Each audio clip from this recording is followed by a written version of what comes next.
श्रीगुरुभ्यो नमः हरि ओम्।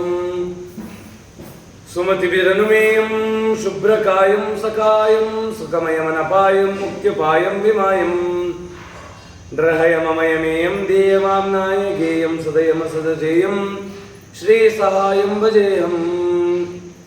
करोतु मम कल्याणं हरिर्हयमुखाभिदः गुरुश्च मध्वनामामि वरदोऽस्तु निरन्तरम्। प्रथमो हनुमन्नामा द्वितीयो भीमैव च पूर्णप्रज्ञस्तृतीयस्तु भगवत्कार्यसाधकः। तीर्थानाम् उत्तमं तीर्थं वनानाम् उत्तमं वनं क्षेत्राणाम् उत्तमक्षेत्रं मम वृन्दावनं द्विजः। गुरुवादिद्वान्तरवये वैष्णवेन्दीवरेन्दवे श्रीराघवेन्द्रगुरवे नमोऽत्यन्तदयालवे। आपादमूलिपर्यन्तं गुरूणाम् आकृतिं स्मरेत् तेन विघ्नाः प्रणश्यन्ति सिद्ध्यन्ति च मनोरथाः। ಶ್ರೀ ಗುರುಭ್ಯೋ ನಮಃ ಹರಿ ಓಂ. ಕನ್ನಡದಲ್ಲಿ ಒಂದು ಗಾದೆ ಇದೆ, ಓದ ಪಿಶಾಚಿ ಅಂದರೆ ಬಂದಾಗ ಅವಾಕ್ಷಿ ಅಂತ. ಹಾಗೆ ಇವರು ಮುಗಿತಾನೆ ಇವೆ, ಒಂದು ವಾರ ಆದರೂ ಅನ್ನೋ ರೀತಿ ಮತ್ತೆ ಕರ್ಕೊಂಡು ಕುಡಿದಿದ್ದಾರೆ. ಬೇಡ ಬೇಡ ಅಂದರು.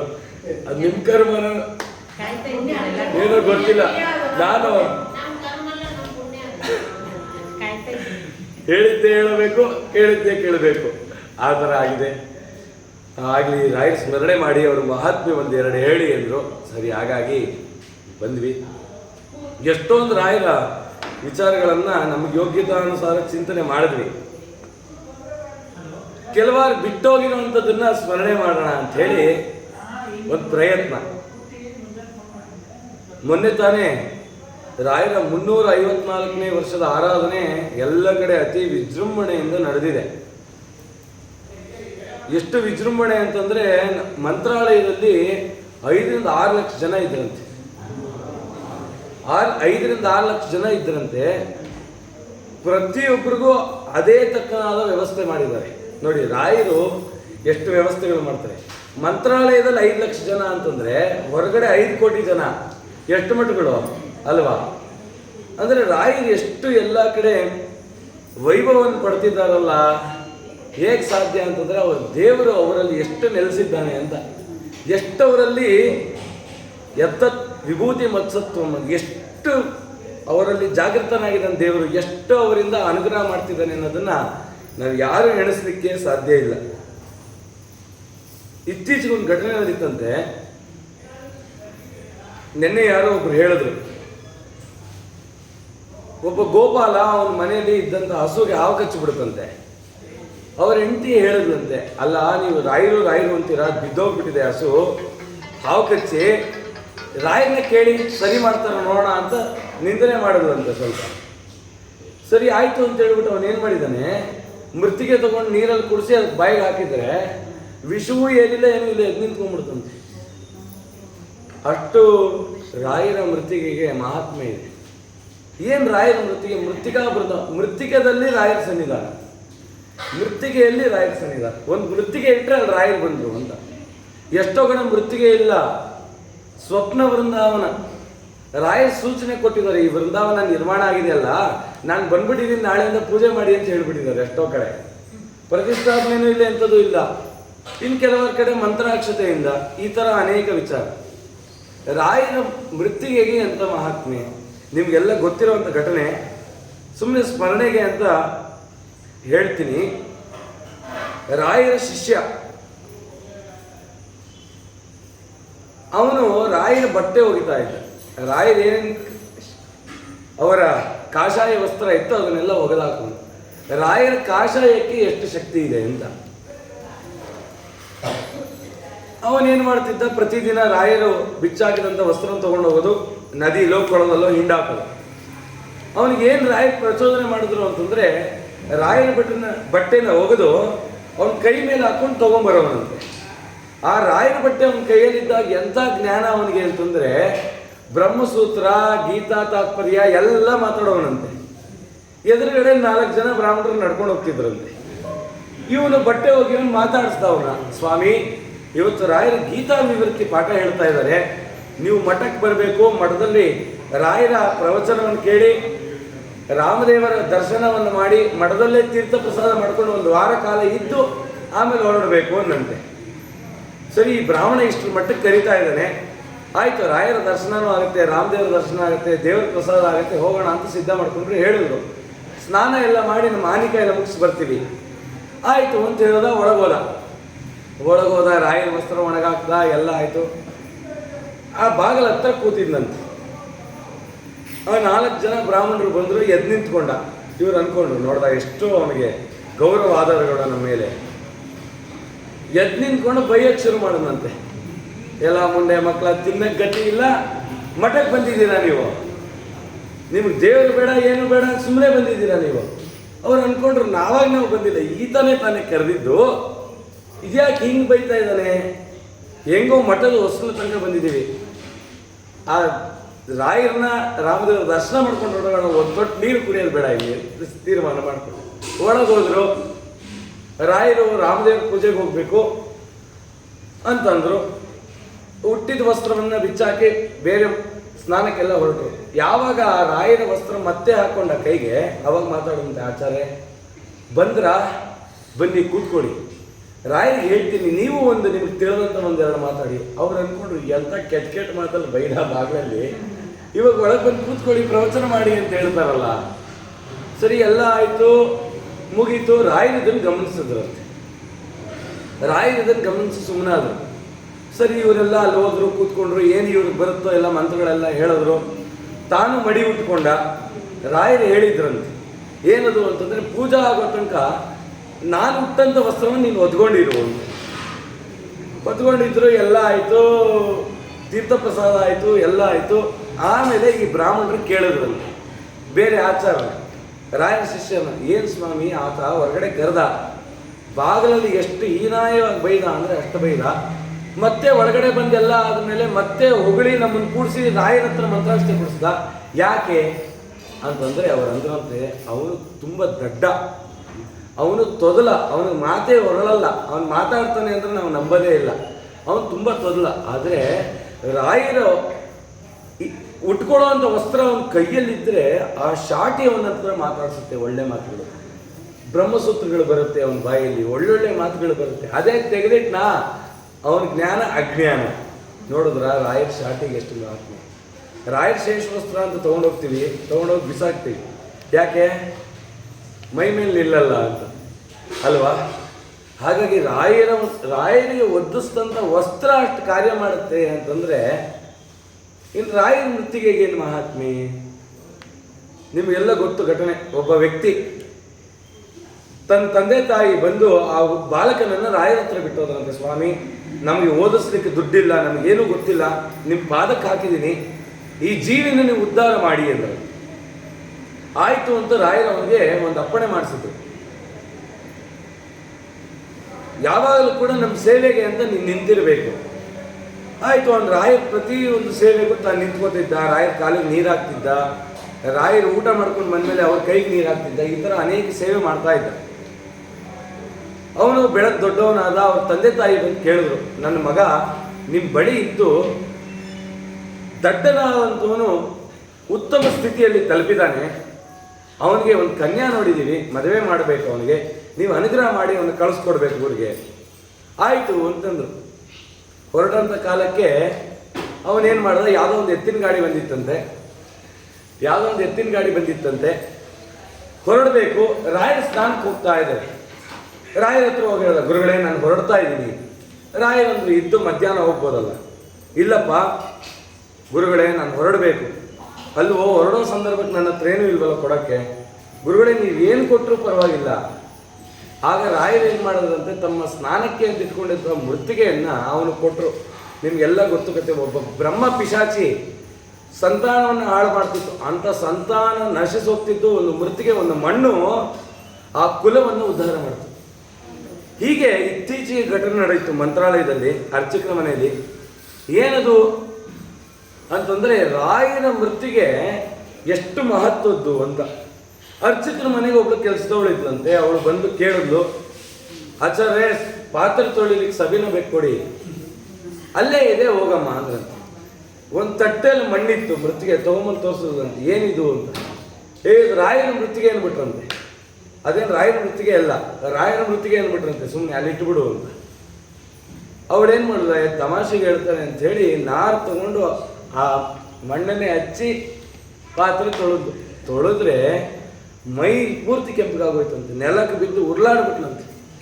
ಆಚಾರ ಬಂದು ಯಾಕೆ ಇವಳು ಹಿಂಗೆ ಬಡ್ಕೊಂಡಿದ್ದಾಳೆ ಅಂತ ಬಂದು ನೋಡಿದ್ರೆ ಮೈ ಎಲ್ಲ ರ್ಯಾಷಸ್ ಆಗಿಬಿಟ್ಟು. ಏನಮ್ಮ ಮಾಡಿದೆ ಅಂತ ಕೇಳಿದ್ರೆ, ನೀವು ಅದು ಹೇಳಿದ್ರಲ್ಲ ಅದನ್ನು ನಾನು ಪಾತ್ರೆ ತೊಳ್ಬಿಟ್ಟೆ ತಮಾಷೆ ಅಂದ್ಕೊಂಡು. ಅದೇ ಮಣ್ಣಿನ ಮೈಗೆ ಹಚ್ಕೊ ಸರಿ ಹೋಗುತ್ತೆ ಅಂದರೆ ಅದೇ ಮೃತ್ತಿಗೆಯನ್ನು ಹಚ್ಕೊಂಡ್ರೆ ತಂಪಾಯ್ತಂತೆ. ರಾಯರ ಮೃತ್ತಿಗೆಗೆ ವೃಂದಾವನಗತ ಮೃತ್ತಿಗೆ ಜಲಪಾನ ಮುಕುತಿಗೆ ಸೋಪಾನ. ರಾಯ ಮೃತ್ತಿಗೆ ಮುಕುತಿಗೆ ಸೋಪಾನ, ಮೋಕ್ಷ ಕೊಡುತ್ತಂತೆ. ನಿಮಗೆ ಶ್ರೀಧ ವಿಠಲ್ರು ಗೊತ್ತು, ನೀವೆಲ್ಲ ಶ್ರೀನಿವಾಸ ಕಲ್ಯಾಣ ಪ್ರವಚನ ಕೇಳಿರ್ತೀರ. ಅದ್ರಲ್ಲಿ ಮಾಧವ ಅಂತ ಒಬ್ಬ ಬ್ರಾಹ್ಮಣ.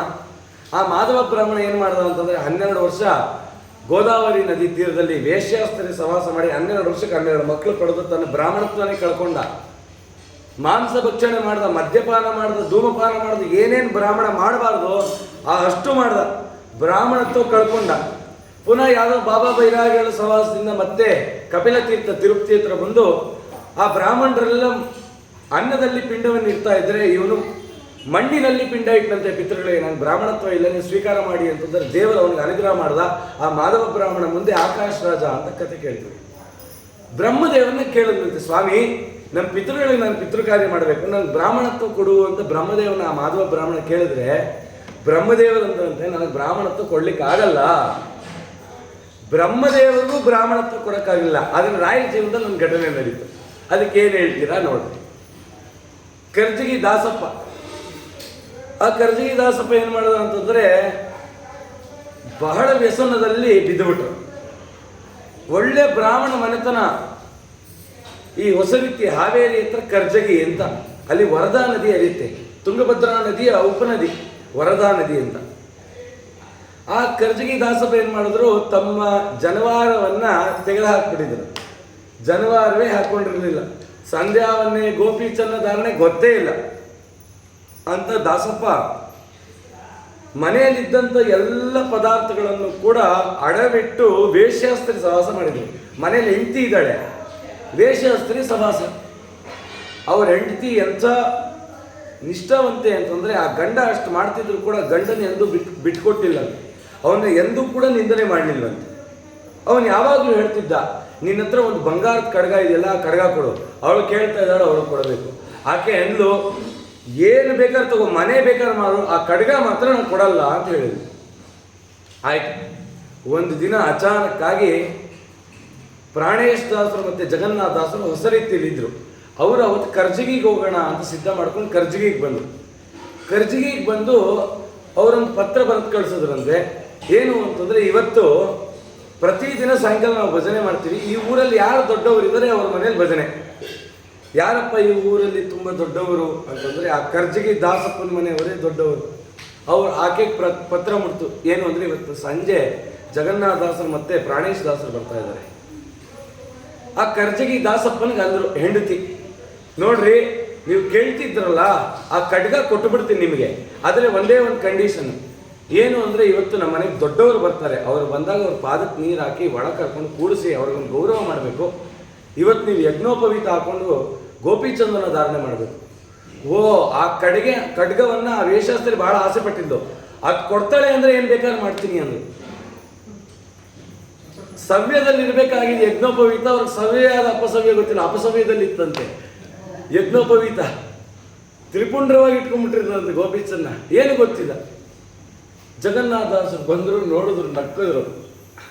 ವೇದ ಬಾಹಿರನಾಗಿ ಅಪಸವ್ಯ ಮನನಾಗಿ ಪೋದಿಕೊಂಡೇನೋ ಇದೆಲ್ಲ. ಪಾದ ತೊಳೆದ್ರು, ಎಲ್ಲ ಆಯಿತು, ಒಳಗಡೆ ಕರ್ಕೊಂಡು ಹೋದ್ರು.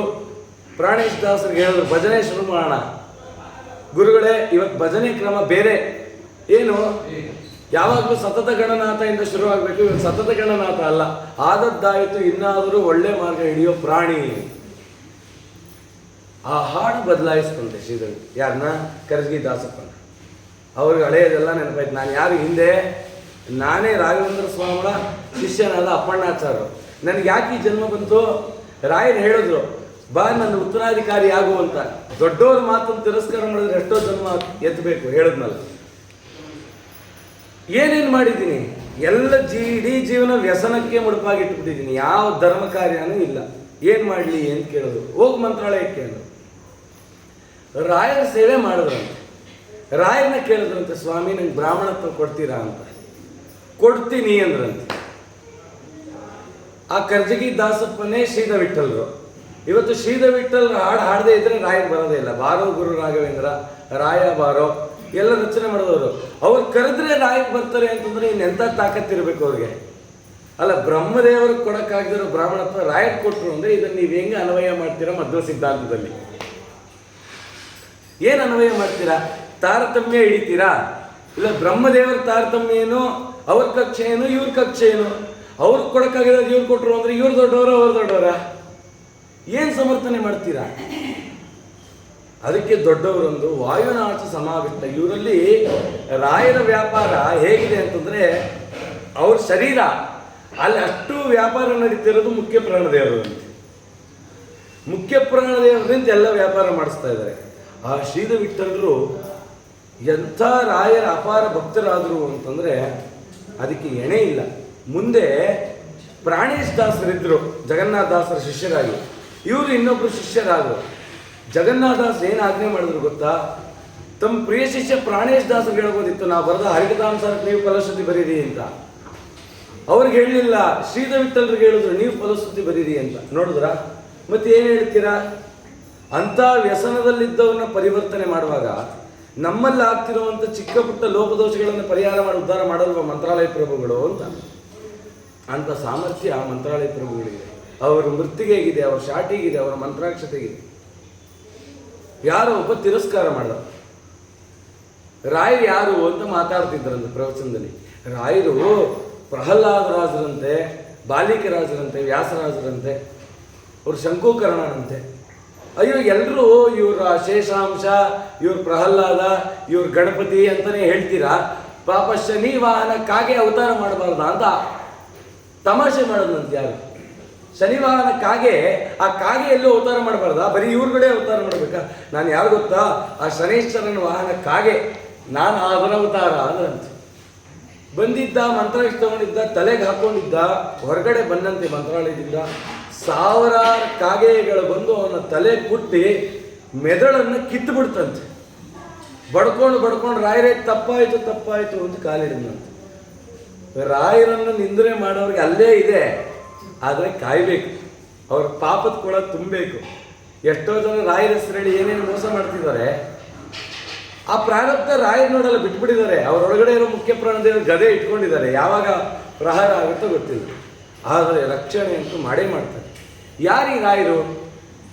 ನಾ ಮಧ್ಯದಲ್ಲಿ ಹೇಳುವಾಗ ಹೇಳಿದೆ, ಗುರುಜಗನ್ನಾಥದಾಸರು ಕೂಡ ರಾಯರನ್ನು ಉಪಾಸನೆ ಮಾಡಿದ್ದಾರೆ. ರಾಯರ ಅಪಾರ ಭಕ್ತರು. ಅದೇ ಶ್ರೀಧ ವಿಠಲ್ರೆ ಮುಂದೆ ಗುರುಜಗನ್ನಾಥದಾಸರಿಗೆ ಅವತಾರ ಮಾಡೋದು. ನೀವೆಲ್ಲ ವೆಂಕಟೇಶ್ ಸ್ತವರಾಜ, ಲಕ್ಷ್ಮೀ ಸ್ತವರಾಜ ಹೇಳ್ತೀರಾ, ಅದು ರಚನೆ ಮಾಡಿದಂಥವ್ರು ಗುರುಜಗನ್ನಾಥದಾಸರು.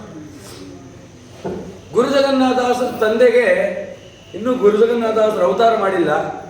ಎಷ್ಟು ಕಾಲವಾದರೂ ಸಂತಾನ ಇಲ್ಲ. ಆಗೋ ಸಂತಾನ ಎಲ್ಲ ನಶಿಸಿ ಹೋಗ್ತಾ ಇದೆ.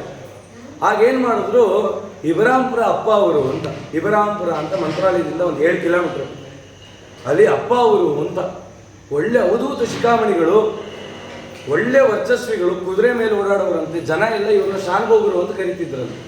ಎಷ್ಟೋ ಜನ ಇವ್ರ ಹತ್ರ ಜ್ಞಾನ ಇಲ್ಲ ಅಂತೇಳಿ ಇವ್ರಿಗೆ ನಮಸ್ಕಾರನೇ ಮಾಡ್ತಿರ್ಲಿಲ್ಲ. ಅವ್ರು ಎಂಥವ್ರು ಅಂತ ಹೇಳ್ತೀನಿ. ಅಪ್ಪ ಅವರು ಅವ್ರಿಗೆ ಏನಂತ ಕರೆದಿದ್ದಾರೆ ಅಂದರೆ ಶ್ರೀ ರಾಘವೇಂದ್ರ ಚಿತ್ತಜ್ಞಂ. ರಾಯರ ಅನುಗ್ರಹ ಆಗಬೇಕು ಅಂದರೆ ಅಪ್ಪ ಅವರ ಅನುಗ್ರಹ ಇದ್ದರೆ ರಾಯರ ಅನುಗ್ರಹ ಆಗುತ್ತೆ. ಅವ್ರೇನು ಮಾಡಿದ್ರು, ಒಬ್ಬರು ಗಣೇಶಾಚಾರ್ಯರು ಅಂತ ಪ್ರತಿದಿನ ಬಂದು, ಅವರು ತುಂಬ ದೊಡ್ಡ ವಿದ್ವಾಂಸರು, ಪ್ರತಿದಿನ ಬಂದು ಅಪ್ಪ ಅವ್ರಿಗೆ ನಮಸ್ಕಾರ ಮಾಡೋರು. ಅಪ್ಪ ಅವ್ರು ಮಂತ್ರಾಲಯಕ್ಕೆ ಬರ್ತಾ ಇದ್ರು, ಬಂದಾಗ ನಮಸ್ಕಾರ ಮಾಡೋದು. ಒಂದು ದಿನಕ್ಕೂ ಮಾತಾಡಿಸಿಲ್ಲ. ಸರಿ ಆಯಿತು, ಸುಧರ್ಮೇಂದ್ರ ತೀರ್ಥರು ಅಂತ, ಸುಗುಣೇಂದ್ರ ತೀರ್ಥರು, ಸುಗುಣೇಂದ್ರ ತೀರ್ಥರ ಕಾಲ. ಒಂದು ದಿನ ಅಪ್ಪ ಅವರು ಬಂದಾಗ ನಮಸ್ಕಾರ ಮಾಡಿದಾಗ ಅಪ್ಪ ಅವರು ಒಂದು ಮಾತಂದ್ರಂತೆ, ನಾಳೆಯಿಂದ ನೀವು ನಮಸ್ಕಾರ ಮಾಡೋಗಿಲ್ಲ ಅಂತ. ಅವ್ರಿಗೆ ಗೊತ್ತಿಲ್ಲ ಯಾಕೆ ಅಪ್ಪ ಅವ್ರು ಹಿಂಗಂದ್ರು. ಒಳಗೆ ಹೋದ್ರು, ಎಲ್ಲ ಆಯಿತು. ಒಳಗಡೆ ಹೋದರೆ ಒಳಗಡೆ ಇದ್ದಂಥ ಸುಗುಣೇಂದ್ರ ತೀರ್ಥರಿಗೆ ಇದ್ದಕ್ಕಿದ್ದಾಗೆ ಆಯಾಸವಾಯ್ತಂತೆ. ತಕ್ಷಣ 2 ತೆಂಗಿನಕಾಯಿ ತಗೊಂಡು ಮಂತ್ರಾಕ್ಷ ತಗೊಂಡು, ಗಣೇಶಾಚಾರ್ಯ ನಾಳೆ ನೀವೇ ನಮ್ಮ ಉತ್ತರಾಧಿಕಾರಿಗಳು ಅಂತ ಅವ್ರನ್ನ ಕೇಳಲಿಲ್ಲ ಏನೇನು ಮಂತ್ರಾಕ್ಷರ ಕೊಟ್ಟು ಕಾಯಿ ಕೊಟ್ಟೇ ಬಿಟ್ರಂತೆ. ಅವ್ರಿಗೂ ಗೊತ್ತಿಲ್ಲ, ಅಕ್ಕಪಕ್ಕ ಇರೋರು ಯಾರಿಗೂ ಹೇಳೇ ಇಲ್ಲ. ಸುಗುಣೇಂದ್ರ ತೀರ್ಥರು ಏನು ಗುರುಗಳೇ, ಇಲ್ಲ ಹಿಂಗಾಯ್ತು, ಅವ್ರು ಎದುರುಗಡೆ ತಕ್ಷಣ ಬಂದರು, ಪಂಡಿತರು ಕೊಟ್ಟುಬಿಟ್ಟೆ ರಾಯರ ಪ್ರೇರಣೆ. ಅಲ್ಲಿ ಆಗೋ ವಿಚಾರ ಅಪ್ಪ ಅವ್ರಿಗೆ ಮುಂಚಿತವಾಗಲೇ ಹೇಗೆ ಗೊತ್ತಾಯ್ತು ಅಂದರೆ, ಶ್ರೀ ರಾಘವೇಂದ್ರ ಚಿತ್ತಜ್ಞಂ. ಗಂಡ ಹೆಂಡತಿ ಇರ್ತೀವಿ, ಗಂಡನ ಮನಸ್ಸಲ್ಲಿ ಏನಿದೆ ಹೆಂಡತಿ ಗೊತ್ತಿಲ್ಲ, ಹೆಂಡತಿ ಮನಸ್ಸಲ್ಲಿ ಏನಿದೆ ಗಂಡನ ಗೊತ್ತಿಲ್ಲ ಅಲ್ವಾ. ಆದರೆ ರಾಯರ ಮನಸ್ಸಲ್ಲಿ ಏನಿದೆ ಅನ್ನೋದು ಅಪ್ಪ ಅವ್ರಿಗೆ ಗೊತ್ತಾಗ್ತಿತ್ತಂತೆ. ರಾಯರ ಮನಸ್ಸನ್ನು ಬಲ್ಲದವರಾಗಿದ್ದರಂತೆ ಶ್ರೀ ರಾಘವೇಂದ್ರ ಚಿತ್ತಜ್ಞ. ಮಾರನೇ ದಿನ ಅವರು ಯತಿಗಳಾದರು ಅಂತ ಈ ರೀತಿ ಕೇಳ್ತೀವಿ. ಅಂದರೆ ಎಷ್ಟರ ಮಟ್ಟಿಗೆ ಅವ್ರ ಜ್ಞಾನ. ಅವರ ಶಿಷ್ಯರು, ಅಪ್ಪ ಅವರ ಶಿಷ್ಯರೇ ಸುರಪುರದ ಆನಂದದಾಸರು ಅಂತ. ಪ್ರತಿ ವರ್ಷ ಮಂತ್ರಾಲಯಕ್ಕೆ ಬರಬೇಕು. ಅಪ್ಪ ಅವರ ಸನ್ನಿಧಾನದಲ್ಲಿ ವಿಜೃಂಭಣೆಯಿಂದ ಮಂತ್ರಾಲಯ ಪ್ರಭುಗಳ ಆರಾಧನೆ. ಮಂತ್ರಾಲಯದಲ್ಲಿ ಎಷ್ಟು ಜನ ಸೇರೋರು ಅದು ಎರಡು ಪಟ್ಟು ಜನ ಇಬ್ರಾಂಪುರದಲ್ಲಿ ಸೇರೋರಂತ. ಎಷ್ಟೋ ಜನ ಮಂತ್ರಾಲಯದಲ್ಲಿ ಸೇವೆ ಮಾಡ್ತಾ ಇದ್ರು. ಒಬ್ಬ ದೊಡ್ಡ ಆಚಾರ್ಯರು ಸೇವೆ ಮಾಡ್ತಿದ್ರಂತೆ, ದೊಡ್ಡ ಪಂಡಿತರು ಸೇವೆ ಮಾಡಿ ಮಾಡಿ ಮಾಡಿ ಅವ್ರಿಗೆ ಅನೇಕ ಪ್ರಶ್ನೆಗಳಿತ್ತು. ರಾಯರು ಬರೆದಂಥ ಪರಿಮಳ ಗ್ರಂಥದ್ದು ಎಷ್ಟೋ ಪ್ರಶ್ನೆಗಳು. ಅದನ್ನು ಪಾರಾಯಣ ಮಾಡೋದು, ಅಂಡರ್ಲೈನ್ ಮಾಡೋದು. ರಾಯರೇ ಇದು ಅರ್ಥ ಆಗ್ತಿಲ್ಲ, ನೀವು ಉತ್ತರ ಕೊಡಿ, ಉತ್ತರ ಕೊಡಿ. ಒಂದು ದಿನ ರಾಯರ ಸ್ವಪ್ನದಲ್ಲಿ ಬಂದು ಈ ಆರಾಧನೆ ಪರ್ವಕಾಲದಲ್ಲಿ ಅಂದ್ರಂತೆ, ನಾವು ಮಂತ್ರಾಲಯದಿಲ್ಲ ಇಬ್ರಾಂಪುರದಲ್ಲಿದ್ದೀವಿ, ಅಲ್ಲಿ ಬನ್ನಿ ಅಂದ್ರಂತೆ ರಾಯರು. ಆತ ಪಂಡಿತ ಇಬ್ರಾಂಪುರಕ್ಕೆ ಹೋದ.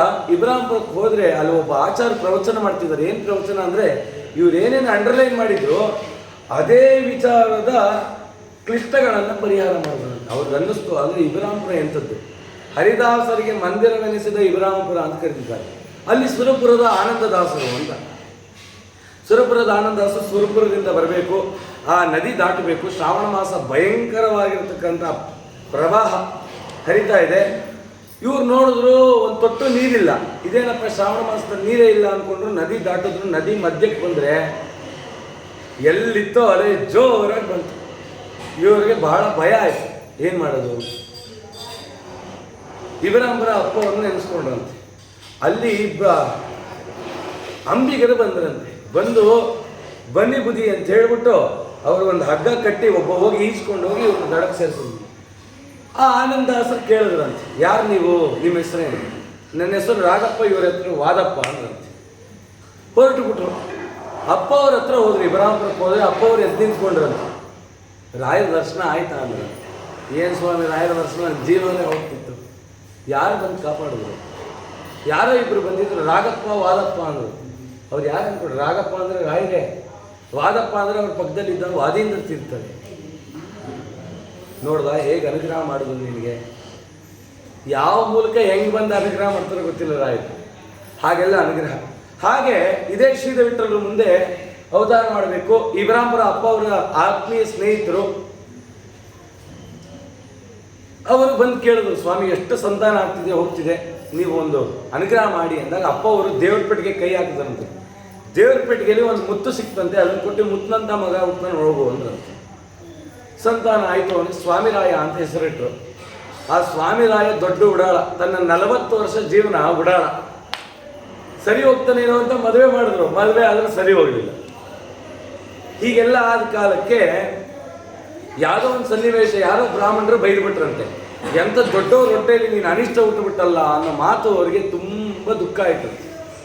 ಆಗ ಏನು ಮಾಡಿದ್ರು ಅಂದರೆ, ಮಂತ್ರಾಲಯದ ಹತ್ರ ಆದೋನಿಗೆ ಹೋಗೋ ದಾರಿಯಲ್ಲಿ ಬುಡಮಲ ದೊಡ್ಡಿ ಅಂತ ಒಂದು ಊರಿದೆ. ಅಲ್ಲಿ ಮಾತಾಡೋ ಪ್ರಾಣದೇವರು ಅಂತ ಕರೀತಾರೆ. ವ್ಯಾಸರಾಜ ಪ್ರತಿಷ್ಠಾಪನೆ ಏನು ಮಾಡ್ತಾರೆ ಅಂತಂದರೆ, ಒಂದು ತುಳಸಿ ದಳ ತೊಗೊಂಡು, ತುಳಸಿನೋ ಅಥವಾ ಕರವೀರ ಪುಷ್ಪ ಅಂತ ಬರುತ್ತೆ, ಅದನ್ನು ಪ್ರಾಣದೇವರು ಪೂರ್ತಿ ಅಂಟಾಕ್ತಾರೆ. ನಾವು ಕೇಳೋ ಏನು ಪ್ರಶ್ನೆ ಕೇಳ್ತೀವೋ ಅದು ಹೂವಕ್ಕೆ ಬೀಳುತ್ತೆ. ಇವತ್ತಿಗೂ ಮುಖ್ಯ ಪ್ರಾಣದೇವರು ಮಾತಾಡ್ತಾರೆ. ಇತರೆ ಜನ ಬರ್ತಾರೆ, ಏ ನಮ್ಮಪ್ಪ ಹೇಳೋ ಉತ್ತರ ಅಂತಂದರೆ ಮಾತಾಡ್ತಾನೆ ರೀ ಅವ್ರ ಜೊತೆಗೆ. ಅಷ್ಟು ಜಾಗೃತನಾಗಿದ್ದಾನೆ.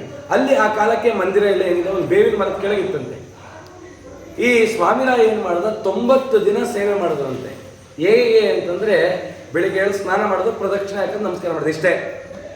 ಆಹಾರ ಏನು ಅಂತಂದರೆ ಅದೇ ಬೇವಿನ ಸೊಪ್ಪನ್ನು ಕಿತ್ತದು, ಜಜ್ಜೋದು. ಪ್ರಾಣದೇವಿಗೂ ಅದೇ ನೈವೇದ್ಯ, ತಾವು ಅದೇ ತಿನ್ನೋದು, ಬೇವಿನ ಸೊಪ್ಪು. ಅವರ ಸ್ವಪ್ನದಲ್ಲಿ ಏನಾಯಿತು ಅಂದರೆ, ಇಬ್ರಾಂಪುರ ಅಪ್ಪ ಅವರು ರಾಯರ ಕೈನ ಇಟ್ಕೊಂಡು ಕೂಡಿಸ್ಕೊಳ್ಳೋರಂತೆ.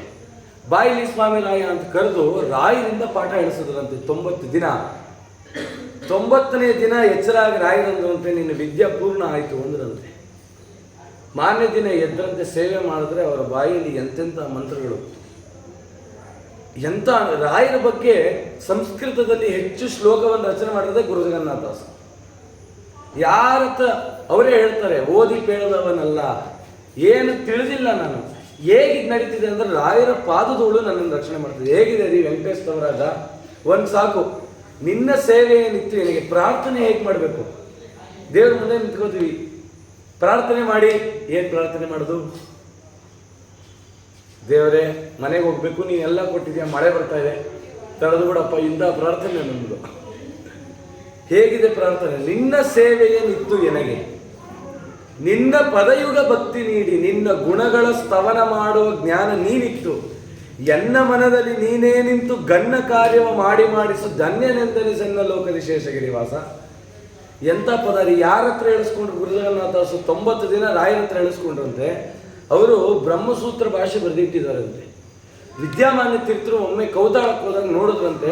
ವಿದ್ಯಾಮಾನ್ಯ ತೀರ್ಥರು ಹೇಳಿದ್ರಂತೆ, ನಾವಿವಾಗ ಪಾಠ ಹೇಳ್ತಿದ್ದೀವಲ್ಲ ಕ್ರಮ, ಇದರಲ್ಲಿರೋ ಗುರು ಜಗನ್ನಾಥದಾಸ ಬರೆದಿಟ್ಟರೆ 10% ನಾವು ಹೇಳ್ತಿಲ್ಲ ಪಾಠ ಅನ್ನೋದು. ಇನ್ನೆಂಥ ಜ್ಞಾನ! ರಾಯರು ಎಂಥ ಜ್ಞಾನ ಕೊಟ್ಟರು! ಒಬ್ಬರ ಹತ್ರ ಅಧ್ಯಯನ ಮಾಡಲಿಲ್ಲ. ರಾಯರು 90 ದಿನದಲ್ಲಿ ಅನುಗ್ರಹ ಮಾಡಿದ್ರು. ಮಂತ್ರಾಲಯಕ್ಕೆ ಬಂದರು. ಮಂತ್ರಾಲಯಕ್ಕೆ ಬಂದೆ ಬೃಂದಾವನ ಮುಂದೆ ನಿಂತ್ಕೊಳ್ಳೋರು ಗುರು ಜಗನ್ನಾಥದಾಸರು. ರಾಯರೊಟ್ಟಿಗೆ ಮಾತಾಡೋರು. ಯಾರಿಗೆ ಗುರು ಜಗನ್ನಾಥದಾಸರು ಅಂದರೆ, ಪ್ರಹ್ಲಾದರಾಜರಿಗೆ 3 ಜನ ತಮ್ಮಂದರು, ಸಹಲ್ಲಾದ, ಅಹಲ್ಲಾದ, ಅನುಕ್ಲಾದ ಅಂತ. ಸಹಲ್ಲಾದನೇ ಜಗನ್ನಾಥದಾಸರು, ಅಹಲ್ಲಾದನೇ ಈ ಗುರು ಜಗನ್ನಾಥದಾಸರು. ಇವರು ಹೋದ್ರೆ ರಾಯರು ಬೃಂದಾವನದಿಂದ ಹೊರಗಡೆ ಬಂದು ಮಾತಾಡೋರಂತೆ. ಎಲ್ರಿಗೂ ಆ ರಾಯರು ಮಾತಾಡೋ ಧ್ವನಿ ಕೇಳಿಸ್ತಿತ್ತಂತೆ. ಯಾರ ಜೊತೆ ಮಾತಾಡ್ತೀಯ ಅಂತ ಕೇಳಿದಂತೆ. ಇಲ್ಲಪ್ಪ, ರಾಯರು ಬಂದು ಮಾತಾಡ್ತಾರೆ. ಎಲ್ಲಿ? ನಾಳೆ ಮಾತಾಡಿಸು ಅಂದ್ರಂತೆ. 1000 ಜನ ಸೇರ್ಕೊಂಡ್ರಂತೆ. ಮಾನ್ಯ ದಿನ ರಾಯರು ಮಾತಾಡಿಸಿಲ್ಲ. ಅವಾಗ ರಚನೆ ಮಾಡಿದ್ದೆ ಯಾಕೆ ಮುಖನಾದ್ಯ. ಎಷ್ಟೋ ಜನ ಏನು ಮಾಡ್ಕೊಂಡ್ಬಿಟ್ಟಿದ್ದಾರೆ, ಜಗನ್ನಾಥದಾಸ ಕೃತಿ ಅಂದ್ಕೊಂಡಿದ್ದಾರೆ. ಆದರೆ ಇದು ಪಾತೋಜ ಗುರು ಜಗನ್ನಾಥ ವಿಠಲ ಅಂತ ಅಂಕಿತ. ಆದರೆ ಅದು ಭೀಮಸೇನ್ ಜೋಶಿ ಅವರು ಆಡುವಾಗ ಗುರು ಅನ್ನೋದು ಹೊಟ್ಟೋಗಿದೆ, ಅದು ಜಗನ್ನಾಥದಾಸ ಕೃತಿ ಆಗ್ತಿದೆ. ಮಾತಾಡಿದ್ರೆ ಎಂಥ ಕೃತಿ! ಹಿಂದಕ್ಕೆ ನೀಯನ್ನ ಬಂದು ಕೈ ಪಿಡಿದೆ, ಮಂದಿಯೊಳಗೆ ಮಂದನ್ನ ಮಾಡಿದ್ದೀಯ. ಮಂದಿ 10 ಜನ ಸೇರಿದಾಗ ನನಗೆ ಅವಮಾನ ಮಾಡ್ತೀಯ ರಾಯರೇ, ಕೈ ಬಿಟ್ಟ ನೀನು. ರಾಯರಿಗೆ ಚುರ್ರನ್ಬೇಕು, ಹಂಗಿದೆ ಮಾತು. ರಾಯರು ಬಂದರು, ಮಾತಾಡೇ ಬಿಟ್ರು, ಅನುಗ್ರಹ ಮಾಡೇ ಬಿಟ್ರು.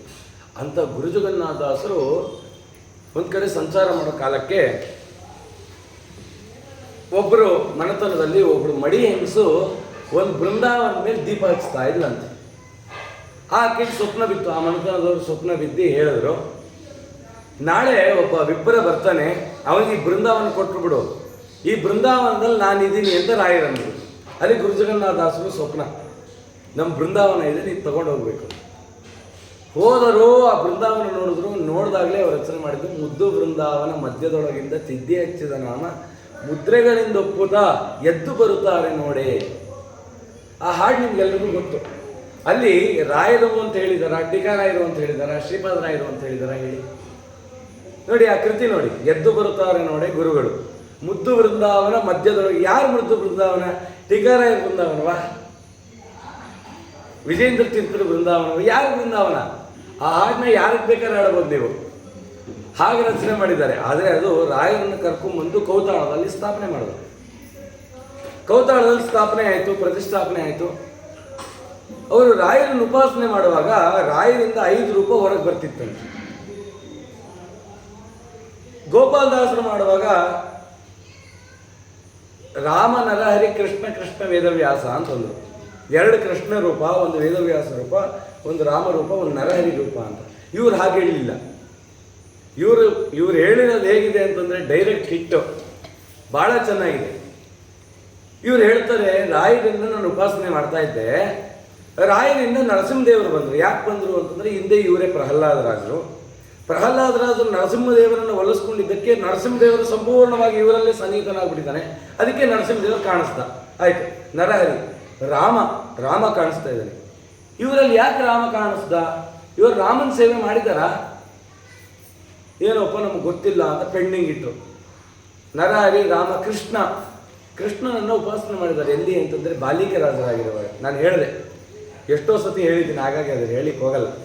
ಬಾಲಿಕ ರಾಜರು ವಿಶೇಷವಾಗಿ ಕೃಷ್ಣನನ್ನು ಉಪಾಸನೆ ಮಾಡಿ ಆ ಕೃಷ್ಣನ ಅನುಗ್ರಹವನ್ನು ಪಡೆದಿದ್ದಕ್ಕೆ ಕೃಷ್ಣನ ಒಂದು ಸನ್ನಿಧಾನ ಬಾಲಿಕರಾಜರಲ್ಲಿತ್ತು. ಹಾಗಾಗಿ ಇವರು ಬೃಂದಾವನದಲ್ಲಿ ಕೃಷ್ಣ ಕಾಣಿಸ್ತಾರೆ. ನರಹರಿ ಆಯಿತು, ನರಸಿಂಹದೇವರಾಯಿತು, ಕೃಷ್ಣ ಆಯಿತು. ವೇದವ್ಯಾಸ ದೇವರು ವಿಶೇಷ ಸೇವೆ ಮಾಡಿದ್ದಾರೆ ವ್ಯಾಸರಾಜರಾಗಿರುವಾಗ. ಚಂದ್ರಿಕಾ, ನ್ಯಾಯಾಮೃತ, ತರ್ಕತಾಂಡವ, ಮಂದಾರ ಮಂಜರಿಯೇ ಮೊದಲಾದ ಕೃತಿಗಳನ್ನು ರಚನೆ ಮಾಡಿ ಆ ವೇದವ್ಯಾಸ ದೇವರ ಸೇವೆ ಮಾಡಿದ್ದಕ್ಕೆ ವೇದವ್ಯಾಸ ದೇವರ ಸಂಪೂರ್ಣ ಸನ್ನಿಧಾನ ಇವರಲ್ಲಿದೆ. ವೇದವ್ಯಾಸ ದೇವರು ಬಂದರು.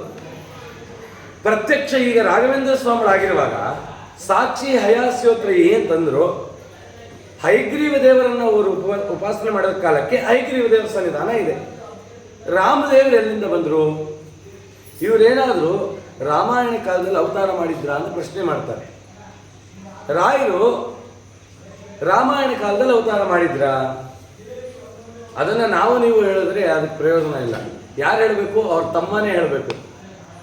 ಅವ್ರು ಹೇಳಿದ್ರು, ದಣಿ ಗುರು ರಾಘವೇಂದ್ರ ನಿಧಣಿ ತ್ರೇತಾಯುಗದಿ ರಘುನಾಥನನುಜನಾಗಿ ಸೀತಾಪತಿಯ ಪದ ಪ್ರೀತಿಯಲ್ಲಿ ನೆನೆಸಿದಂತವ ಧಣಿ.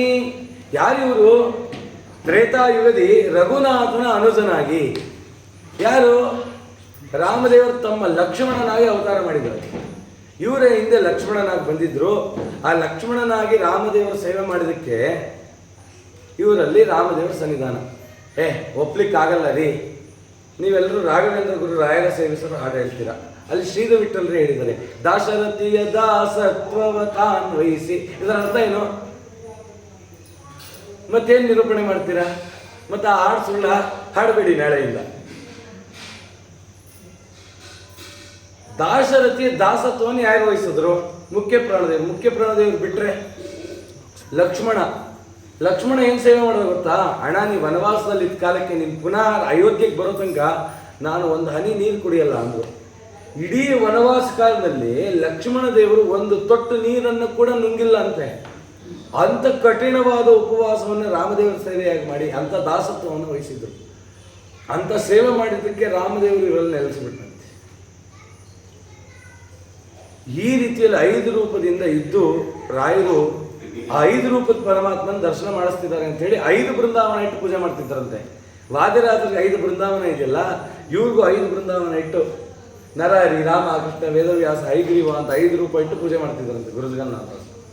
ಅವರು ರಾಘವೇಂದ್ರ ವಿಜಯ ಅಂತ ಕನ್ನಡದಲ್ಲಿ ರಚನೆ ಮಾಡಿದ್ದಾರೆ. ಬಹಳ ತುಂಬ ಚೆನ್ನಾಗಿದೆ. ಅವರು ಮಾಡಿರೋ ಸ್ತೋತ್ರಗಳು 9 ಅಧ್ಯಾಯ ಇದೆ. ನಾರಾಯಣಾಚಾರ್ಯ 10 ಅಧ್ಯಾಯ ಮಾಡಿದ್ರು, ಇವರು 9 ಅಧ್ಯಾಯ ಮಾಡಿದ್ರು. ಆ ರೀತಿಯಲ್ಲಿ ರಾಯರ ಎಲ್ಲ ವಿಚಾರವನ್ನು ಹೇಳ್ತಾರೆ.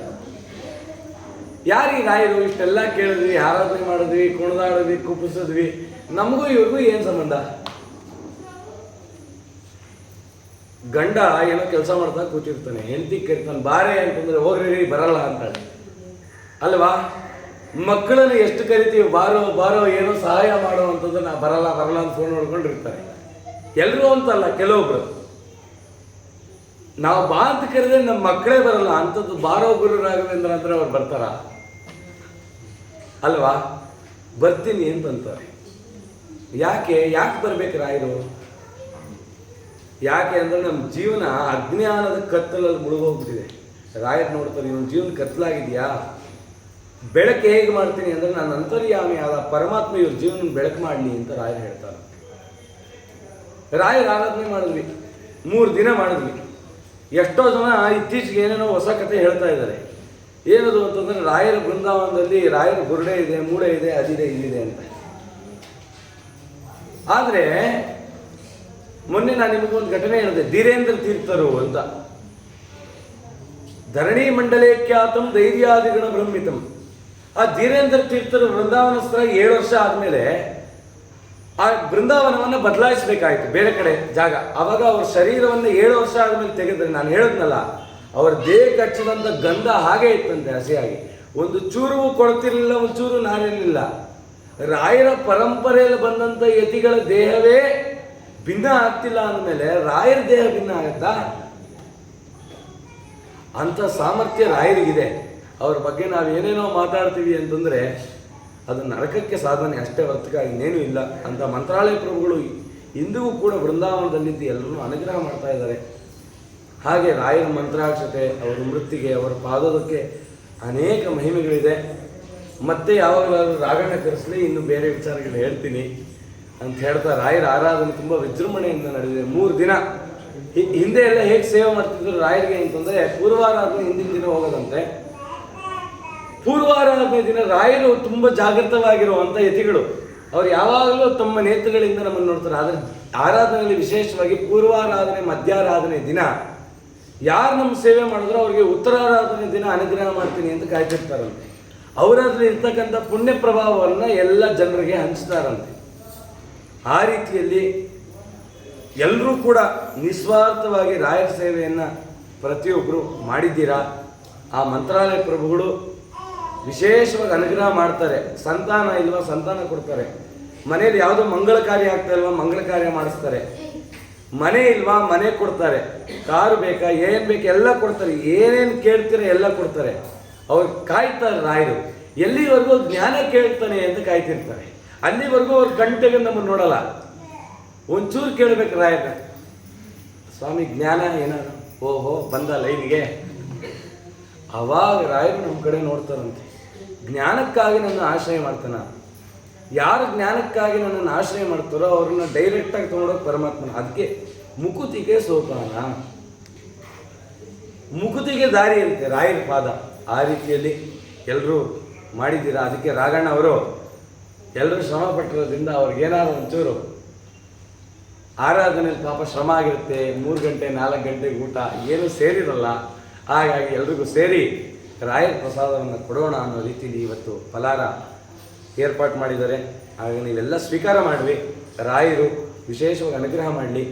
ರಾಯರಿಗೆ ಎಷ್ಟು ಪರಮಾತ್ಮ ಹತ್ತಿರ ಅಂತಂದರೆ, ರಾಯರ ಆರಾಧನೆ ವಾರದಲ್ಲೇ ಕೃಷ್ಣ ಅವತಾರ ಮಾಡ್ತಾನೆ. ಯಾರು ರಾಯರನ್ನ ಹಿಡಿತೀರೋ ನಿಮ್ಮ ಜೀವನದಲ್ಲಿ ಕೃಷ್ಣ ಬರ್ತಾನೆ ಅಂತ ಅರ್ಥ. ಆ ರೀತಿಯಲ್ಲಿ ಎಲ್ಲ ವಿಜೃಂಭಣೆಯಿಂದ ನಡೀತಾ ಇದೆ. ನಾಳೆ ಮತ್ತು ಕೃಷ್ಣಾಷ್ಟಮಿ ಆಚರಣೆ ಇದೆ. ಎಲ್ಲ ಸೇರಿ ಆ ರಾಯರ ಮುಖ್ಯ ಪ್ರಾಣದೇವರ ಕೃಷ್ಣನ ಸೇವೆ ಮಾಡೋಣ ಅಂತ ಹೇಳಿದ್ರೆ ಶ್ರೀಕೃಷ್ಣಾರ್ಪಣಮಸ್ತು.